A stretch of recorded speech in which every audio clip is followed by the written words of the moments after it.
OBR Prostock 30.5. Finally going on my Losi 5 today. See Turtle Racing, OBR Crankcase, OBR Prostock 30.5. Also going on today is going to be the 2-cell 7200 milliamp Lipo Kilo RC Super B. Must for any two-stroke or even nitro vehicle. Those runaways, this will stop it. Any glitching, remote cutoff, anything like that, must have. New fuel lines. The old fuel lines are hard and cracking and whatnot, so I'm gonna replace those also. Also got the outerwears. There you go, outerwear from DDM. Polestar outerwear, crankcase outerwear. Keep all the sand, the rocks, all the crap out of the flywheel. You don't want to bend the fans and destroy everything. It'll just tear up your motor. This guy is actually just on here to keep this clean. This is off my 5B. This isn't the filter that's going to be on this engine. Won't fit with the Losi 5 body. So, well, enough of what's going on here. Let's go tear down the Losi 5. Alright, so here's the Losi 5. Show you guys real quick before we tear it down. It's pretty much stock 26cc engine. Other than that, just a Losi tune pipe and a Savox 0236 metal gear servo. Definitely must. Took the Savox servo, put it in there, took my factory steering servo, put it as a throttle. Throttle response is amazing, steering's amazing now. Steering servos was like $93 on eBay, nothing expensive. But other than that, let's start tearing it down. Alright, well, first thing we're going to do, well, what I like to do first, it makes it a lot easier to take off the throttle linkage and everything else, is those 4 screws with the 19 on them. Those washers right there, perfectly spaced, the 19 tooth pinion to the factory spur gear. So we're going to loosen 3 of them, and then actually take 3 of them out, then loosen the 4th one. Start backing that out while holding the engine to remove it. Then after the engine's pretty much out and loose, you're going to take the engine here, twist it a little bit sideways, pop that linkage out, pull the fuel lines out. I'm going to put 2 screws in these fuel lines, just so it don't pour fuel everywhere when you're trying to change everything out. Alright. You guys can see that. Take these guys out.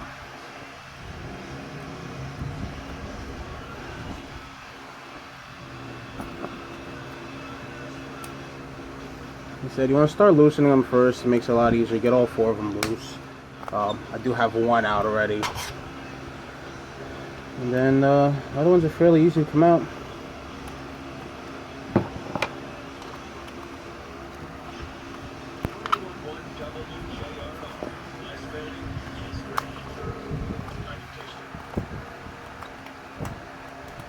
And then while I'm taking these out, I'm actually holding the chassis and the pipe.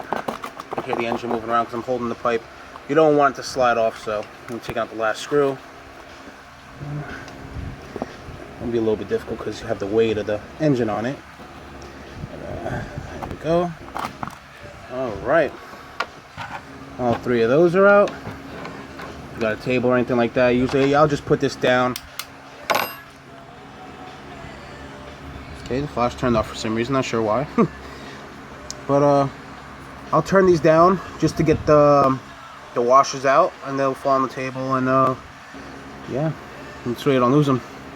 Screws are out, and the next part is you just want to take the engine, move it over to the side a little bit, pop this over, and you kind of just want to turn it. Kind of hard to do while recording, but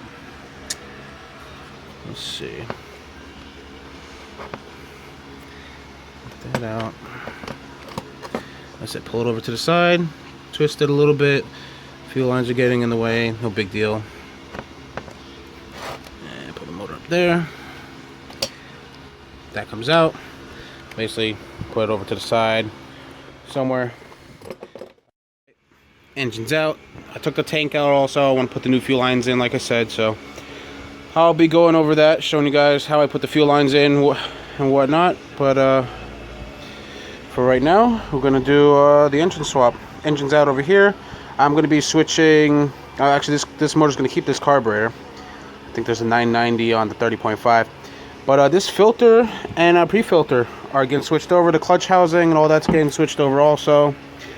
You can see this is a Chunyang 26cc 2-bolt. And let's start switching all this over.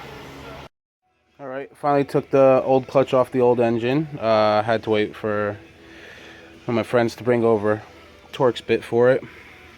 Fortunately, I snapped it right at the end, but it's tight. That says it's tight. So, put a new clutch in there. There's the old clutch bell and everything. Scuffed it up a little bit, you know, a little sandpaper or whatnot. Nothing too crazy. Also, another big thing, if you're going to be taking off the clutches and everything, get a piston stopper. They're really cheap. Maybe $6 on DDM or whatnot. And let me take it out real quick, show you guys. It just threads in where the spark plug goes. Stop the piston, stops everything from rotating and whatnot. So actually I thought I'd knock this out real quick, changing out the fuel lines and whatnot. Here's the old one. As you can see, it's seen better days. It's hard and I want that to crack and fail. But all this is a little seal that's on here. You get a little flathead and pry that out. Nothing too hard, but some new fuel line going in. Let me cut it to length real quick and get right back. Well, before everybody goes crazy, they're gonna go, well, how do you plan on putting line that big into a hole that small? As you can see, the line is really amount bigger. But what we're gonna do is cut this on an angle to feed it through. Alright, now our fuel line is cut. Usually a little bit of gas on here since you're already running a 2-stroke mix. Put a little bit of gas on there and we're gonna feed that through that hole. Then we're gonna cut this straight, put the fuel filter back on, put the little clip back on, and then get the other line run. Alright, line's through. I did just get a little bit of 2-stroke oil, some stuff I had laying around. Just put a little bit on the tube to get it to fit through because there is quite a bit of a size difference. So that's ran. I'm going to cut this and install the filter. Alright, filter is on.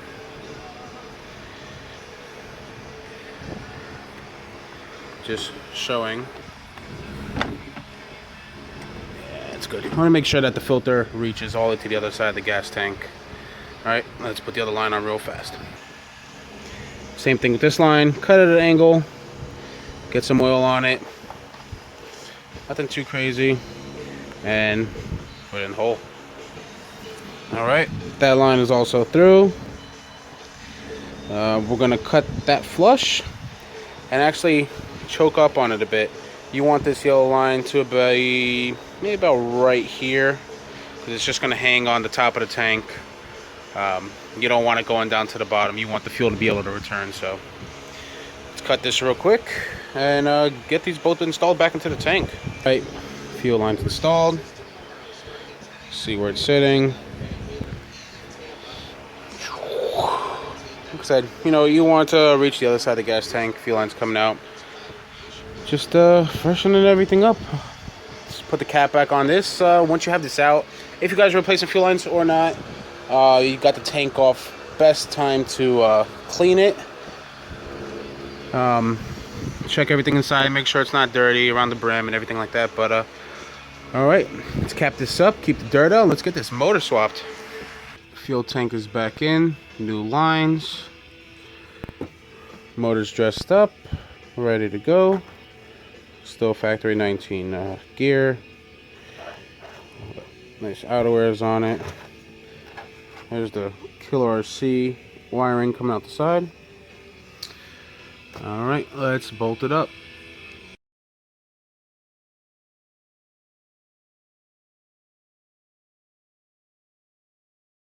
Alright, so I just put the Killer RC 7200 milliamp LiPo in.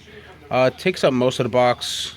There is a divider here. Looks like you can put a bigger battery in here. That's the factory little bumper and everything for it. But yeah, nice solid pack. It's like $65 on DDM. That's the old pack, a little 3000. Seen better days. And, you know, a little bit of overheating, a little curb rash, but can't wait to see how the LiPo works. Instead of running the Killer Bee up in the receiver box, I'm actually going to run it back here in the battery box. Notched out the plate. This way I can run the wire, you know, over the channel. Through there. Put a hole in the back here. This way. That cable can fit inside there. Give it a lot more room. A lot less wires running all over the place. And just make it a lot cleaner, you know. Kind of keep a little bit more weight in the back, I guess. It's really not much weight, but yeah, let me wrap this up and I'll show you what it looks like. Alright, so that's what it looks like. Batteries in there, wires go underneath, Super Bee's tucked to the side, buzzer, balance lead, charging port. This way you don't have to take the battery out if you don't want to. Like I said, there's the hole on that side. Wire will come in, Super Bee will get attached right there, and everything's out of the way, nice and clean. Alright, Super Bee is installed. Killer RC LiPo is installed. Let's turn it on.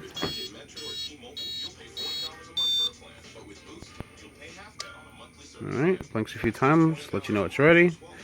Let's test it. Turning off the power should kill it and make the buzzer come on. There you go. Also, if anybody heard that in the background, I have the DX4C, and when it loses signal, it also applies full brake. One more time, I'll turn it off and watch the brake servo.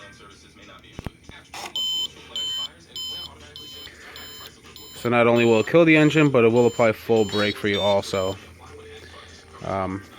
Also, I did set this up on the DX4C to have my other channel to kill the engine as well.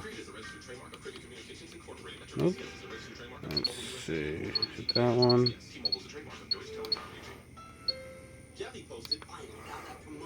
Okay. There, and now should kill the Super Bee. There you go. Flick it back on, it resets, and you're ready to go. Alright, let's package it all up and put it back in the truck.